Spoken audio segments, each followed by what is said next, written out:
सब्बत के दिन तो उन्होंने हुक्म के मुताबिक आराम किया, लेकिन हफ्ता के पहले दिन वो सुबह सवेरे ही उन खुशबूदार चीज़ों को जो तैयार की थी लेकर कब्र पर आईं। वो पत्थर को कब्र से लुढ़का हुआ पाया, मगर अंदर जाकर खुदाउन यस्सू की लाश न पाई। और ऐसा हुआ कि जब वो इस बात से हैरान थी तो देखो दो शख्स पर्राक पोशाक पहने उनके पास आ खड़े हुए। जब वो डर गईं और अपने सर जमीन पर झुकाए तो उन्होंने उनसे कहा, जिंदा को मुर्दों में क्यों ढूंढती हो? वो यहाँ नहीं बल्कि जी उठा है।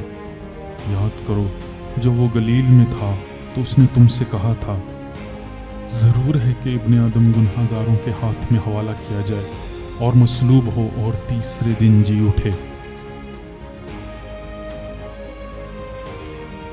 और उसकी बातें उन्हें याद आईं और कब्र से लौटकर उन्होंने उन 11 और बाकी सब लोगों को इन सब बातों की खबर दी जिन्होंने रसूलों से ये बातें कहीं। वो मरियम मगदलीनी और योआना और यकूब की माँ मरियम और उनके साथ की बाकी औरतें थीं। मगर ये बातें उन्हें कहानी की सी मालूम हुई और उन्होंने उनका यकीन ना किया। इस पर पतरस उठकर कब्र तक दौड़ कर गया और झुककर नजर की और देखा कि सिर्फ कफन ही कफन है, और इस माजरे से ताज्जुब करता हुआ अपने घर चला गया। और देखो उसी दिन उनमें से 2 आदमी उस गांव की तरफ जा रहे थे जिसका नाम अमाउस है। वो यरूशलेम से करीबन 7 मील के फासला पर है, और वो इन सब बातों की बाबत जो वाक़ई हुई थी आपस में बातचीत करते जाते थे। जब वो बातचीत और पूछ पाछ कर रहे थे तो ऐसा हुआ कि यीशु आप नज़दीक आकर उनके साथ हो लिया, लेकिन उनकी आंखें बंद की गई थीं कि उसको ना पहचाने। उसने उनसे कहा, ये क्या बातें हैं जो तुम चलते चलते आपस में करते हो? वो गमगीन से खड़े हो गए। फिर एक ने जिसका नाम क्लियोपास था जवाब में उससे कहा, क्या तू यरूशलेम में अकेला मुसाफिर है जो नहीं जानता कि इन दिनों में उसमें क्या क्या हुआ है? उसने उनसे कहा, क्या हुआ है?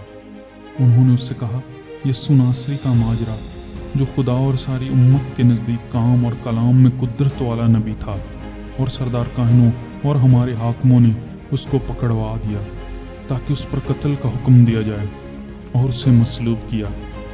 लेकिन हमको उम्मीद थी कि इसराइल को मुखलसी यही देगा, और अलावा इन सब बातों के इस माजरे को आज 3रा दिन हो गया।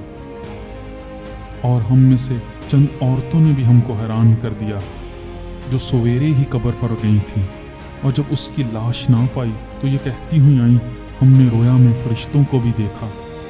उन्होंने कहा वो जिंदा है। और बाज़ हमारे साथियों में से कब्र पर गए और जैसा औरतों ने कहा था वैसा ही पाया, मगर उसको ना देखा। उसने उनसे कहा, ऐ नादानो और नबियों की सब बातों के मानने में सुस्त एतकादो, क्या मसीह को ये दिख उठाकर अपने जलाल में दाखिल होना ज़रूर ना था? फिर मूसा से और सब नबियों से शुरू करके सब नविश्तों में जितनी बातें उसके हक़ में लिखी हुई हैं वो उनको समझा दी। इतने में वो उस गाँव के नज़दीक पहुँच गए जहाँ जाते थे, और उसके ढंग से ऐसा मालूम हुआ कि वो आगे बढ़ना चाहता था। उन्होंने उसे ये कहकर मजबूर किया कि हमारे साथ रह, क्योंकि शाम हुआ चाहती है और दिन अब बहुत ढल गया। बस वो अंदर गया ताकि उनके साथ रहे। जब वो उनके साथ खाना खाने बैठा तो ऐसा हुआ कि उसने रोटी लेकर बरकत दी और तोड़कर उनको देने लगा। इस पर उनकी आंखें खुल गईं और उन्होंने उसको पहचान लिया, और वो उनकी नज़र से गायब हो गया। उन्होंने आपस में कहा, जब वो राह में हमसे बातें करता और हम पर नविश्तों का बेत खोलता था तो क्या हमारे दिल जोश से भर ना गए थे? बस वो उसी घड़ी उठकर यरूशलेम को लौट गए और उन 11 और उनके साथियों को इकट्ठा पाया। वो कह रहे थे कि खुदावन बेशक जी उठा और शामाउन को दिखाई दिया है। और उन्होंने राह का हाल बयान किया और ये भी कि उसे रोटी तोड़ते वक्त किस तरह पहचाना। वो ये बातें कर ही रहे थे कि यस्सु आप उनके बीच में आ खड़ा हुआ और उनसे कहा, तुम्हारी सलामती हो। मगर उन्होंने घबराकर और खौफ खाकर ये समझा कि किसी रूह को देखते हैं। उसने उनसे कहा, तुम क्यों घबराते हो और किस वास्ते तुम्हारे दिल में शक पैदा होते हैं?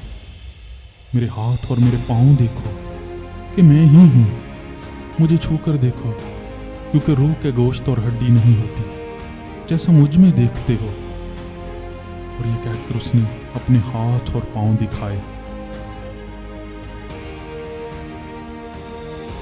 जब मारे खुशी के उनको यकीन ना आया और ताज्जुब करते थे, तो उसने उनसे कहा, यहाँ तुम्हारे पास कुछ खाने को है? उन्होंने उसे भुनी हुई मछली का कतला दिया। उसने लेकर उनके रूबरू खाया। फिर उसने उनसे कहा, ये मेरी वो बातें हैं जो मैंने तुमसे उस वक़्त कही थी जब तुम्हारे साथ था, कि ज़रूर है कि जितनी बातें मूसा की तौरात और नबियों के सहीफ़ों और ज़बूर में मेरी बाबत लिखी हैं पूरी हों।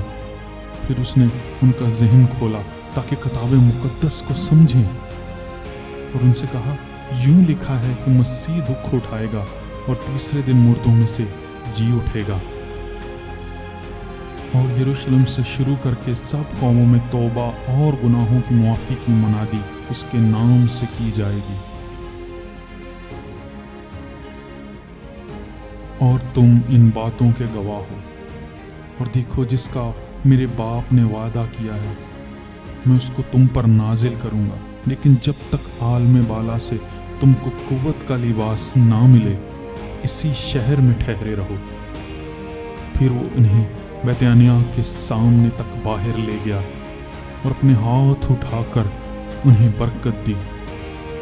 जब वो उन्हें बरकत दे रहा था तो ऐसा हुआ, उनसे जुदा हो गया और आसमान पर उठाया गया, और वो उसको सिजदा करके बड़ी खुशी से यरूशलेम को लौट गए और हर वक्त हैकल में हाजिर होकर खुदा की हम्द किया करते थे।